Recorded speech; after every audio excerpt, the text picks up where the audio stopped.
All right, what's going on everyone, and welcome back. So do you find yourself accumulating a ton of junk over the years? Need to store it? Maybe you got some leftover 2x4s and some scrap OSB, but minimal power tools? Perfect. Today we'll be making this shelf with only 3 power tools: a circular saw, a drill, and an impact driver.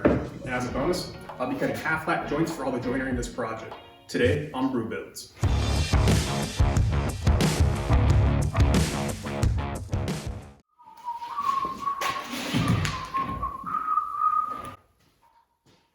Hey, what are you doing? I said only a circular saw. Put that away. Jeez.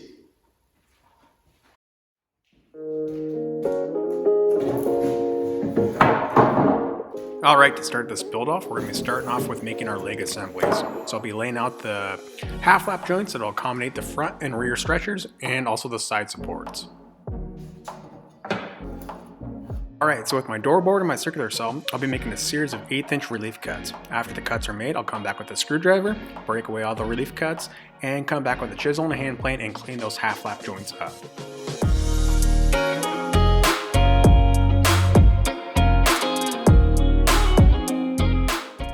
Now with a screwdriver and a hammer, I'll be breaking these relief cuts out. There's a few areas where I should have added a couple more relief cuts and it would have made it a little bit easier, but it wasn't an issue.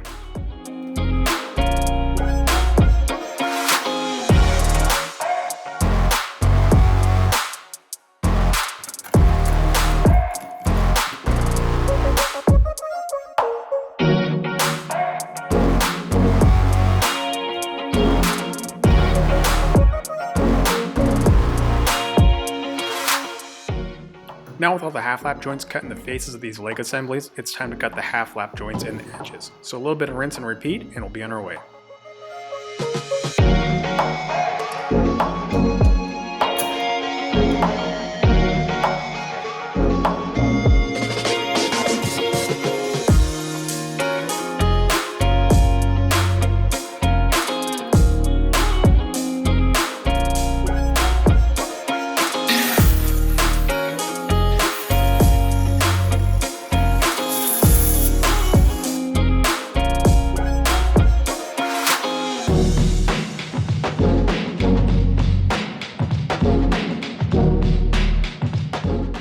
So overall, I'm very happy with my half lap joints. If there was one thing I could go back and change, it would be to cut each board individually versus trying to do multiples at the same time. Reason being is this construction grade lumber has different amounts of bows and twists, which left some cuts under 3/4 of an inch. So I had to go back and clean some of those up with individual passes. Alright, now that the front and rear leg assemblies are complete, it's time to move on to the front and rear stretchers. So like I said, it's going to be a lot of repetitious cutting, but I'll be moving on to cutting the corresponding 3/4 inch half lap joints in the ends of these stretchers.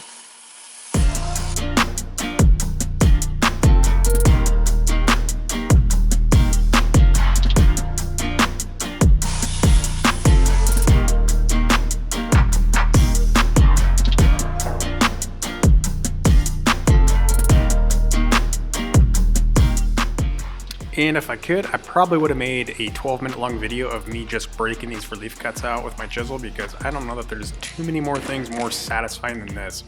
If you agree, leave me a comment down in the comment section below.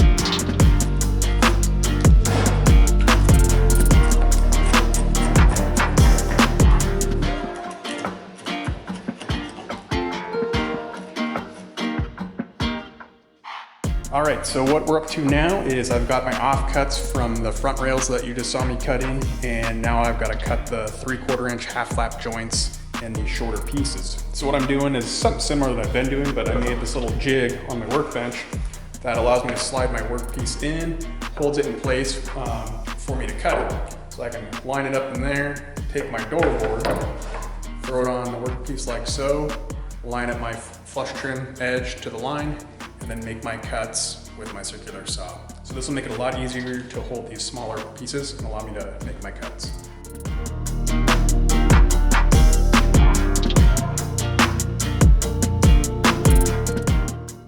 Now that all my cuts are made, I'll do a pre-assembly of the shelving unit in my shop, and then I'll move the front and rear assemblies to my garage and do a permanent installation.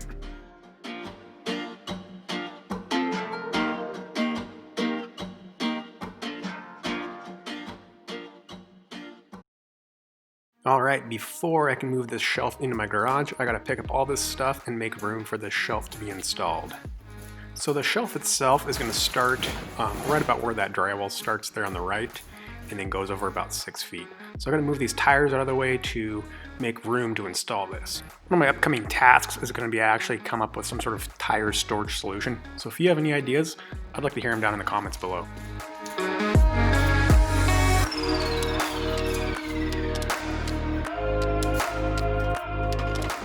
So after locating the studs in the wall, I'll be driving some number 10 by 3-inch wood screws into the back portion of the shelf to secure it to the wall. All of the shelf frame is actually square. Most garage floors are sloped slightly for water runoff, so I'm using these home cut door shims to kind of sneak up on plumbing this shelf up.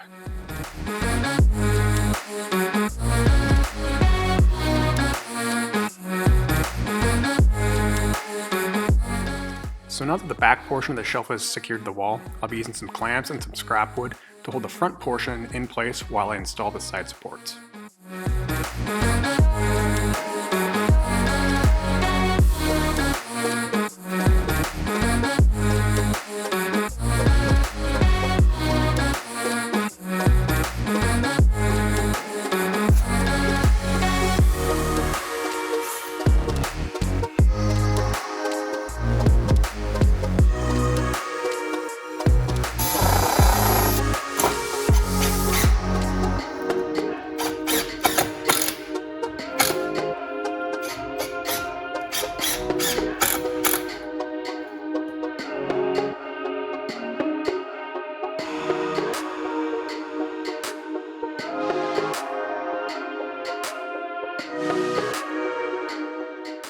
Alright, so now what we're up to is the shelf is assembled and screwed to the wall. So I got to add in these center supports that will go in between here on each level. So this would have been probably easier to do if I would have pre-assembled this whole shelf and then moved it into location. That way when I go to screw the back side of the center support, it would have been easy to get to be able to access.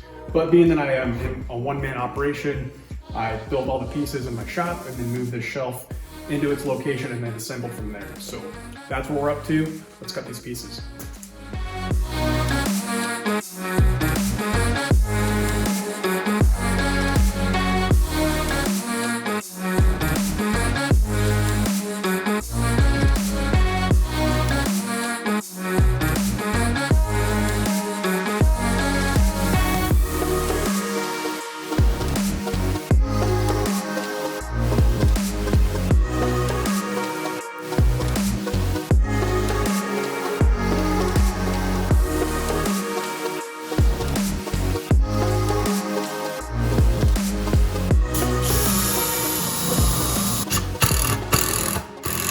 Alright, so for the shovel material, I'm going to be using some scrap OSB that I've had laying around from when I sheeted the inside of my shop. So now I'm just going to go through and pick through my stash here and find pieces that will, work out for what I'm doing, what I'll be doing. It's going to be a piecemeal job, so there's going to be a bunch of random sizes, so I'm not too worried about that. I think at the end of the day, it's going to be covered up with all the stuff they want to put on that. So that's what we'll be doing, is sort through this scrap pile of OSB.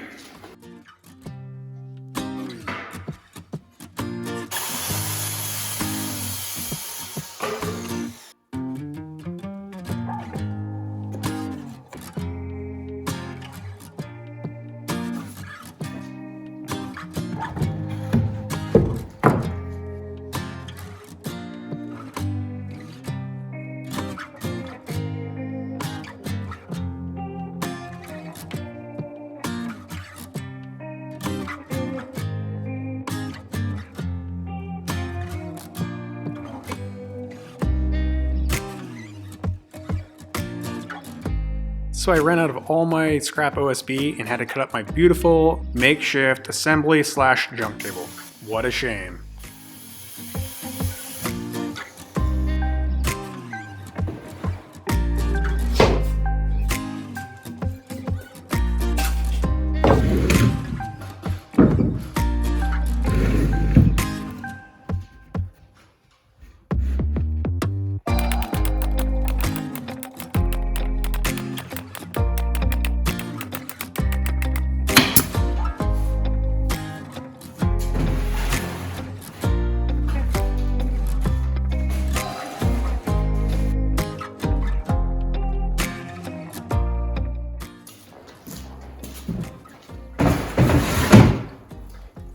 just like that, I've got a storage shelf in my garage. So it's nice getting all of this junk off the floor and organized up on this shelf. So I did this too with leftover materials, OSB, leftover 2x4s, and I only use 3 power tools. So for someone that doesn't have a lot of tools or doesn't have a big shop, I used a circular saw, a drill, and an impact driver, and it was very easily achievable. The other thing I did is I cut half flat joints for all of my joinery in this, and I think these types of projects are a good time to practice some of the other types of joinery that you don't normally get a chance to practice. So real quick, the overall dimensions are 8 feet tall, 6 feet wide, and 25 inches deep. And I do have plans to continue this upper shelf along this back wall and along this other side wall for more of a suspension type storage system. So hope you enjoyed this build, and I'll catch you on the next one.